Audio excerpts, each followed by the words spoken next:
بسم اللہ الرحمن الرحیم۔ آج ہم گفتگو کریں گے بڑی اہم سیکشن ہے مسلم فیملی لاز آرڈیننس کی 1961 کی۔ کافی ریفارمز ہوئی اس میں ایک اور ریفارم آئی جس کا تعلق پیورلی انہیریٹنس کے ساتھ، وراثت کے ساتھ، یعنی باقی میٹر تو اس میں ہے طلاق کے، دوسری شادی کی اجازت کے، نان و نفقہ کے، باقی بھی اس طرح کے معاملات آئے، رجسٹریشن آف میرجز کے، لیکن یہ ایک اور بات آئی جس میں وراثت کا معاملہ جو تھا وہ ڈسکس کیا گیا۔ ہوتا یہ تھا، قانون وراثت یہ ہے جو سیٹلڈ لا ہے اکارڈنگ ٹو دا بوتھ فقہs، حنفی اور شیعہ کے مطابق، وہ یہ ہے کہ جو سب سے قریب ہے وہ دور والے کو وراثت سے ایکسکلوڈ کر دیتا ہے۔ یعنی اگر بیٹا ہے تو بھتیجے کو وراثت نہیں ملتی کیونکہ اس کا باپ تو فوت ہو گیا ہوا، تو بیٹا سب سے قریب ہے۔ تو اسی طرح اگر چچا اس کا بھائی موجود ہے مرنے والے کا، تو اس کے بھائی کے بیٹے کو وراثت نہیں ملے گی کیونکہ وہ قریب ہے، یہ دور ہے۔ اسی طرح اگر کسی کا کوئی بیٹا زندگی میں فوت ہو جاتا تھا یا بیٹی فوت ہو جاتی تھی، تو قانون وراثت کے تحت اس کے جو پوتے یا پوتیاں یا دوتے یا دوتیاں، نواسے نواسیاں جو تھے وہ محروم ہو جاتے تھے۔ تو وہ یتیمی کا احساس ان کو تھا۔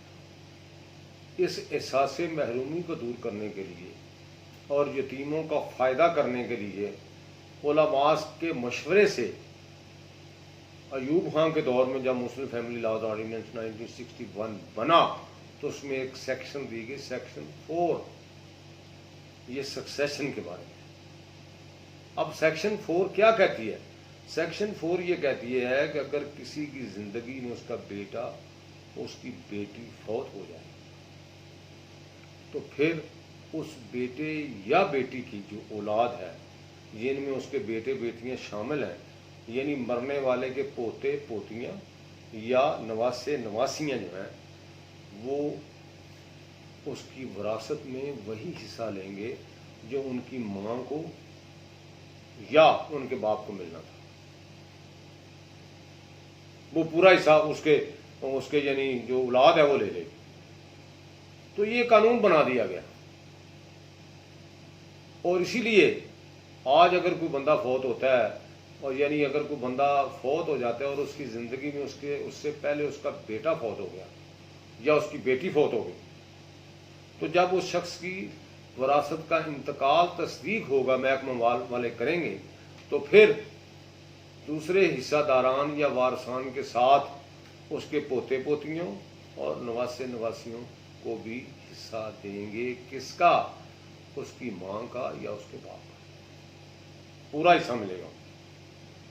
بلکہ بعض ججمنٹ تو یہ تھی کہ اگر بیٹیاں ہی ہیں صرف اور بیٹا نہیں ہے تو وہ سارا لے جائیں گی باپ والا، لیکن اب جو موجودہ قانون ہے، جو کیس لا ہے، اس میں انہوں نے یہ سیٹل کر دیا ہے کہ جو ویسے ان کے باپ کے مرنے میں حصہ ان کو ملنا تھا نا، وہی حصہ لیں گی، باقی پھر یکجہتیان کو چلا جائے گا۔ تو یہ بھی اب سیٹل لا ہے۔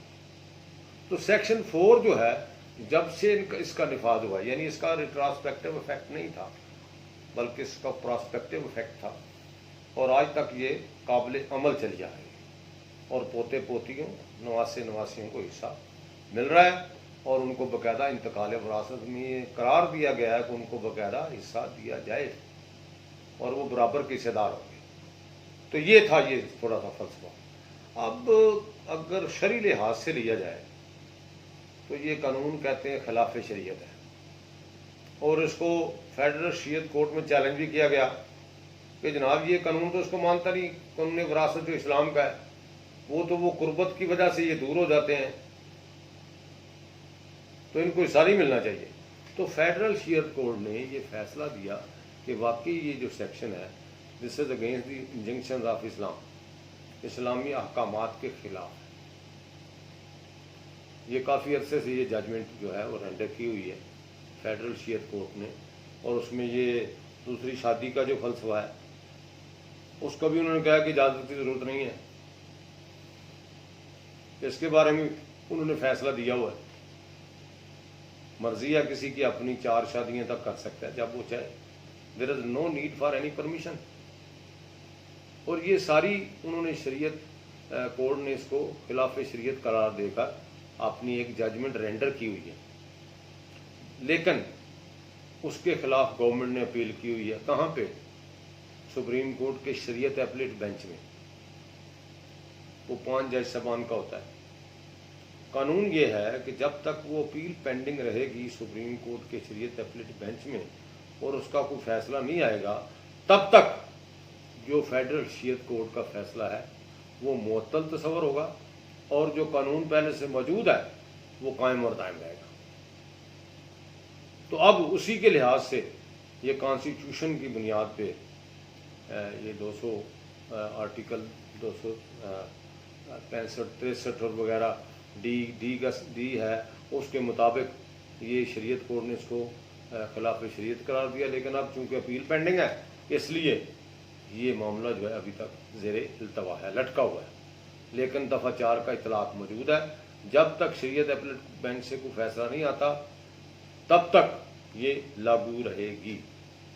تو اب پوتے پوتیوں نواسے نواسیوں کو حصہ مل رہا ہے, ان کو لینا چاہیے. ان کا اس قانونی حق بنتا ہے, کسی کو ان کو محروم نہیں کرنا چاہیے. اب ہم نے کئی دفعہ دیکھا ہے کہ کئی لوگ جو ہیں وہ جب وراثت کا انتقال کرواتے ہیں, اگر کوئی مشیرہ فوت ہو گئی ہوئی ہے تو اس کا ذکر ہی نہیں کرتے. جب کوئی بھائی فوت ہو گیا وہ اس کا ذکر ہی نہیں کرتے. تو کئی لوگوں کو پھر بعد میں دعویٰ دائر کر کے اپنا حصہ لینا پڑتا ہے کہ ہمارا رائٹ بنتا ہے سیکشن 4 کے تحت.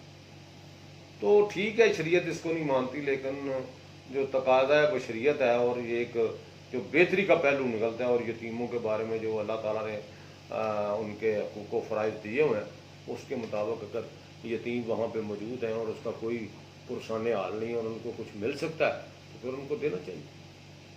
تو مل رہا ہے آج تک. تو یہ تھا تھوڑا سا سیکشن 4 کا اطلاق. اسی طرح جس طرح دیگر قانون ہے اس کے مطابق یہ سارے معاملات ہو سکتے ہیں, اور جب تک وہ قائم ہے اس پر عمل ہوتا ہے. تو یہ تھا سکسیشن کے بارے میں 1961 میں جو قانون رائج کیا گیا تھا, تو آج تک اس کا اطلاق چلا ہے. Thank you very much.